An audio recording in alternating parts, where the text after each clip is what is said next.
and Tim, Marni, great to have you here on our program. First question to you, Tim, is what do we read into the fact that you are going to be reporting into Marni and not the CEO of Verizon?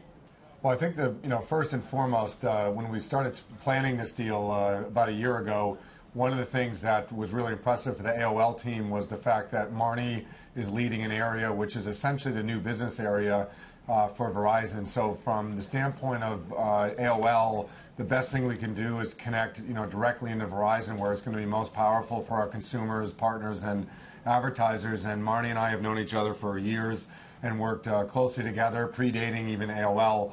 Overall, so I think it's number one is the most natural place for us to sit in Verizon, and number two is the most impactful. And I think I got to spend 2 days at Marni's leadership offsite last week and see all the product development that Marni's team does. And I would say I was very enthusiastic about the deal and thought the deal would be a 1 + 1 is going to be a lot more than 2, probably a 3 or a 5.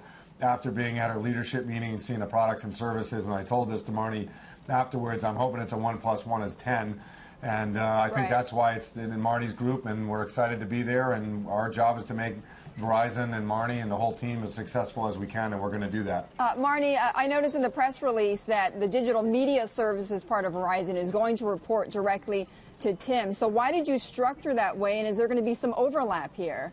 Yeah, let me just say about a year ago, Verizon formed a new organization for the purpose of really driving revenue diversity in the future and transforming what Verizon would look like in the next 5-10 years. So we've been assembling a number of assets. We've made a number of acquisitions. Digital media service was made up of a couple of acquisitions that we did along the way.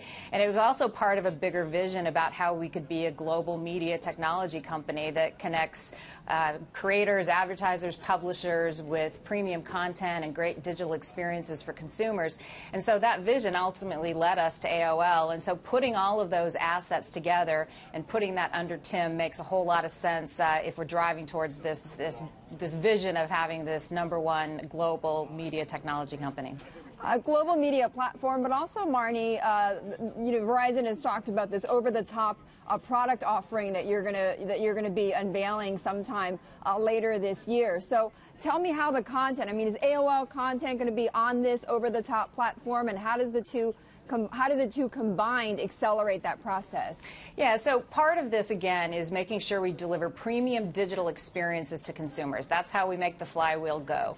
And so content is a huge part of making that happen. And so in our over-the-top product, having all of the best content, whether it's live, on-demand, or emerging content, and then all of the content that AOL brings absolutely will be part of that. So we're super excited about HuffPost, MapQuest, TechCrunch, Engadget, all of those premium content that consumers continue to come back to. Okay, we'll be on that platform then. Yes. Okay. Tim, speaking about content, I know you just signed or renewed the 4-year a 4-year contract with Arianna Huffington. So it looks like HuffPo is within the AOL fold. But what about your other content properties? Are you going to spin them off? No, we're big believers in content, and I think content for us has allowed us to go into some very significant markets, into video, into global news. And if you look at where the world's going by 2020, there'll be $40 billion of extra spending on mobile and $40 billion on video. And there's really only a few properties that are the size of Huffington Post and TechCrunch and our content businesses. So, if you're an advertiser or a partner, we bring the best of all those platforms. We bring the best of content. So from a unique standpoint, we've been able to raise ad prices. We've been able to get global distribution. A lot of that is because of the content businesses, and Verizon's only going to turbocharge that. So you have the combined companies with technology platforms, with content, and attacking markets that will essentially be an $80 to $100 billion opportunity over the next 4 years or so. And we have very big plans to integrate and to push that forward, and I think it's very exciting. And our team is excited, and from meeting all the people at Verizon, I think they're excited. So it's a really big opportunity and a really big day for us, and it's day one. It is day one, and AOL, as we mentioned, going offline as a public company. But Tim, you know, I've watched you over the years build this, you know, tremendous asset, right? This ad tech platform for AOL, which is, you know, one of the reasons why Verizon is so excited to merge with the company. But I'm looking at the numbers here, though. So eMarketer says AOL's share of global online ad business is still 0.75% last year. Google at 31% and Facebook at 7.9%. That is quite a lead. How do you catch up to that? How do you differentiate yourself when you've got Google at such a big lead ahead of you? But first of all, Betty, that's exactly why this deal is such a powerful deal, because the fact of the matter is our assets and platform and content are much more powerful than our market share right now, and connecting with Verizon will turbocharge us up. I would be surprised in the next 3 years if we don't end up being in the top 3 market shareholders in this space.